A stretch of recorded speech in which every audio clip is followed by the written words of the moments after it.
ఈసీలకు 42% రిజర్వేషన్లు అమలు కావడం కోసం 72 గంటల పాటు దీక్ష చేస్తున్నట్లు తెలంగాణ జాగృతి అధ్యక్షురాలు ఎమ్మెల్సీ కవిత తెలిపారు. కేంద్రంలో అధికారంలో ఉన్న బీజేపీ, రాష్ట్రంలో అధికారంలో ఉన్న కాంగ్రెస్ పార్టీలకు బీసీ రిజర్వేషన్ల అమలు విషయంలో చిత్తశుద్ధి లేదని ఆరోపించారు. కాంగ్రెస్, బీజేపీ రెండు పార్టీలు ధర్నాల పేరుతో డ్రామాలు ఆడుతున్నాయంటున్న ఎమ్మెల్సీ కవితతో ఐ న్యూస్ ప్రతినిధి ఏవై స్వామి ఫేస్ టు ఫేస్.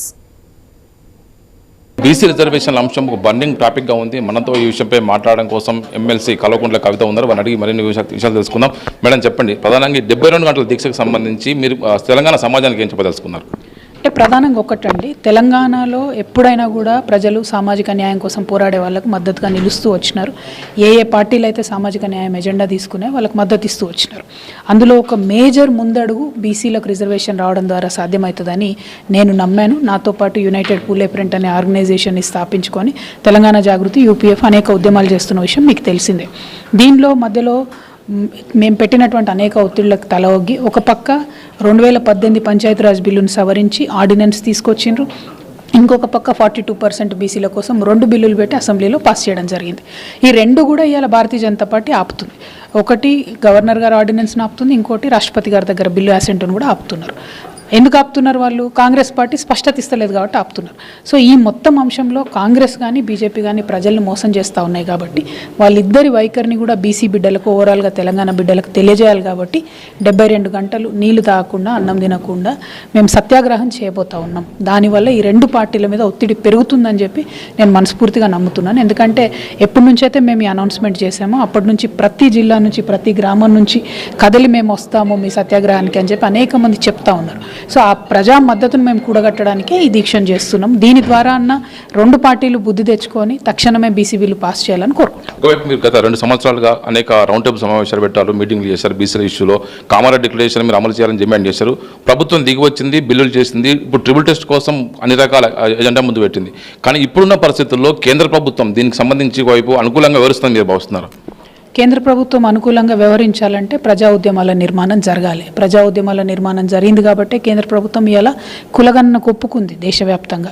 సో ఇంకొక ముందడుగు వాళ్ళు పడాలి. తెలంగాణ బీసీ బిడ్డలకు న్యాయం జరగాలంటే తెలంగాణలో ఉన్నటువంటి ప్రతి బీసీ బిడ్డ మేల్కొనాలి, ఉద్యమానికి ముందుకు రావాలి. పార్టీలకు అతీతంగా, కులాలకు అతీతంగా, జెండాలకు అతీతంగా పోరాటం చేసేట్లయితే తెలంగాణ సాధించుకున్నాము, అదే ఒరవడిలో మనం బీసీ బిల్లును కూడా సాధించుకోవాలి. దానికి అందరూ ముందుకు కదలాలి. దానికి ఒక ప్రేరకంగా మా దీక్ష పనిచేస్తుందని చెప్పి మేము భావిస్తాం. ఈ 42%లో ముస్లింలకు రిజర్వేషన్ యాడ్ చేసిన కారణంగానే ముందుకు పోవట్లేదని చెప్పేసి మన రాష్ట్రం నుంచి ప్రాతినిధ్యం వేస్తున్న కేంద్ర మంత్రులు అంటున్నారు. నిజంగా వాళ్ళ కొర్రీ పెట్టడం కోసం అట్లా అంటున్నారా, వాళ్ళకి నా చిత్తశుద్ధి ఉందని మీరు భావిస్తున్నారా? నేనైతే ఎక్కడ రాష్ట్ర ప్రభుత్వం నుంచి కాగితం చూడలేదు, ఎక్కడ కూడా సబ్ క్లాసిఫికేషన్ వాళ్ళు ఇవ్వలేదు. అసెంబ్లీలో బిల్లు పాస్ అయ్యేటప్పుడు కూడా మేమందరం అడిగినాం సబ్ క్లాసిఫికేషన్ ఇవ్వండి. ఎందుకంటే బీసీలు 46% ఉన్నారు అన్నారు, మీరు 42% రిజర్వేషన్ పెట్టిరు. మరి 4% ఎవరికి తగ్గిస్తారు, మీరు సబ్ క్లాసిఫికేషన్ ఇవ్వండి అని మేము ఎంత డిమాండ్ చేసినా ఇవ్వలేదు. సో అందులో ముస్లిమ్స్ ఉన్నారా లేదా, ఏ కుల ప్రాతినిధ్యం ఉంది, ఏ కులానికి ఎంత రిజర్వేషన్ అన్నది రాష్ట్ర ప్రభుత్వం స్పష్టత ఇవ్వలేదు. ఇవ్వకుండా ఎట్లా కేంద్ర మంత్రి చెప్తాడు? అంటే కేవలం తెలంగాణ ప్రజల్ని మభ్యపెట్టడానికి, తెలంగాణ బీసీలు మభ్యపెట్టడానికే రెండు పార్టీలు కూడా ప్రయత్నం చేస్తున్నాయి. వాళ్ళ ఇద్దరు వైఖరిని కూడా ఎక్స్పోజ్ చేయడానికి ఈ దీక్ష పనికి వస్తుందని నేను అనుకుంటున్నాను. మరోవైపు రేపు కాంగ్రెస్ నేతలంతా కూడా ప్రత్యేక ట్రైన్లో ఢిల్లీకి వెళ్తున్నారు. ముఖ్యమంత్రి, మంత్రులు, ఎమ్మెల్యేస్ అందరూ వెళ్తున్నారు. వారు ఓపెన్గా అందరూ కూడా ఈ బీసీల కోసం కలిసి వచ్చి ఎమ్మెల్యేలు కలిసి రావాలని చెప్పేసి ఓపెన్గా వారు పిలుపునిస్తున్నారు తప్ప ఎవరికి వ్యక్తిగతంగా చెప్పే పరిస్థితి లేదు. ఇట్లా కాంగ్రెస్ పార్టీ ఎందుకు ఇలా చేస్తున్నారు అనుకుంటున్నారు? ఎందుకంటే వాళ్ళు బీజేపీతో కంప్లీట్గా మ్యాచ్ ఫిక్సింగ్లు ఉన్నారని నమ్మాల్సినటువంటి పరిస్థితి వస్తున్నది. ఇప్పుడు ఒకవేళ నిజంగా మీకు చిత్తశుద్ధి ఉంటే మీరు చేయాల్సింది ఏంది?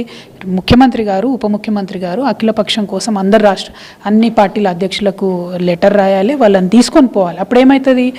కేంద్ర ప్రభుత్వం మీద ఒత్తిడి ఉంటుంది. తెలంగాణలో ఉన్న అన్ని రాజకీయ పక్షాలు కూడా బీసీ బిల్లుకు మద్దతు ఇస్తున్నాయి కాబట్టి మాకు ఇబ్బంది అవుతుంది అనే ఫీలింగ్ కేంద్ర ప్రభుత్వం రావాలంటే ఇలా అట్లా చేయాలి. కానీ అట్లా చేయకుండా కాంగ్రెస్ పార్టీ తరఫున మేము ట్రైన్లు పెట్టినాం, మేము ప్లేన్లు పెట్టినాం, మీరు రాండి అంటే ఎందుకు వస్తారు, ఎవరు వస్తారు? అది కరెక్ట్ పద్ధతి కాదు. అంటే చిత్తశుద్ధి లేని శివపూజలాగా కాంగ్రెస్ పార్టీ వైఖరి కనబడుతుంది. వారి వైఖరిని ఎక్స్పోజ్ చేయడానికి కూడా మా దీక్ష పనికొస్తుంది. పార్లమెంటు వర్షాకాల సమావేశాలు జరుగుతున్నాయి, వీళ్ళు ఢిల్లీకి వెళ్ళి దీక్ష చేయబోతున్నారు. కాంగ్రెస్ పార్టీ అగ్రనాయకత్వానికి మీరు ఏం డిమాండ్ చేస్తారు? అంటే ప్రధానంగా ఒకటండి, ఉన్న 3 గాంధీలు కూడా పార్లమెంట్లో ఉన్నారు. ఒకళ్ళు రాజ్యసభలో, 2 లోక్సభలు ఉన్నారు.